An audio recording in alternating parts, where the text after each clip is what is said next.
Lao Tzu puts it in this way: the great Tao flows everywhere, both to the left and to the right.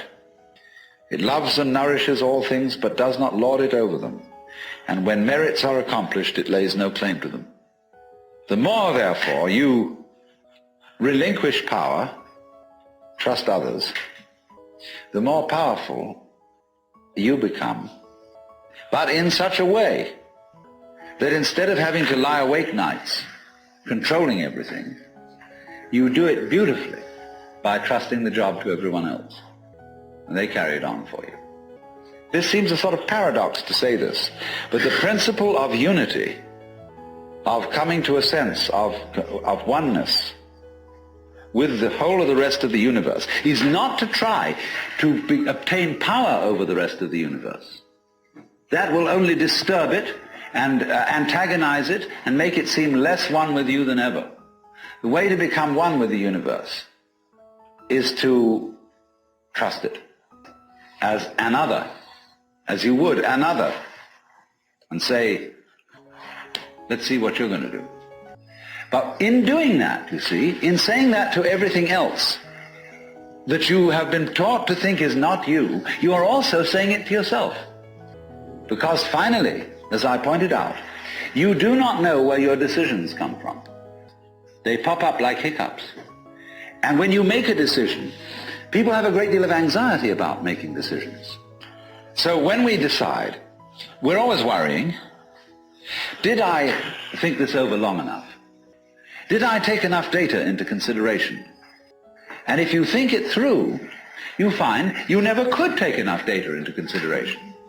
The data for a decision in any given situation is infinite.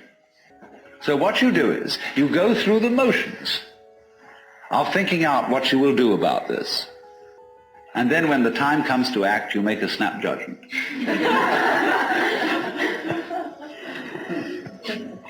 I mean, I'm speaking a little extremely, making some fun of it and so on, because after all, we do occasionally get the vague outlines of things and make a right decision on rational grounds. But we fortunately forget the variables that could have interfered with this coming out right. It's amazing how often it works. But warriors are people who think of all the variables beyond their control and what might happen. So then when you make a decision, and it works out all right, I think very little of it has much to do with your conscious intent and control. The more you let go of it and trust it, as if it were quite other than you, the more you realize the inseparable identity of self and other. If you ever saw, for example, the film Kon-Tiki, this man figured out a few things as to how to make a balsa wood raft to sail from South America to the Pacific Islands. But once he had set this in motion, he discovered that all sorts of unexpected factors cooperated with him. That when the wood got wet, it expanded so that the ties bit into it and held it completely secure. He had never expected that. And he found that as he sailed along, a flying fish would simply alight flat on the deck every morning for breakfast.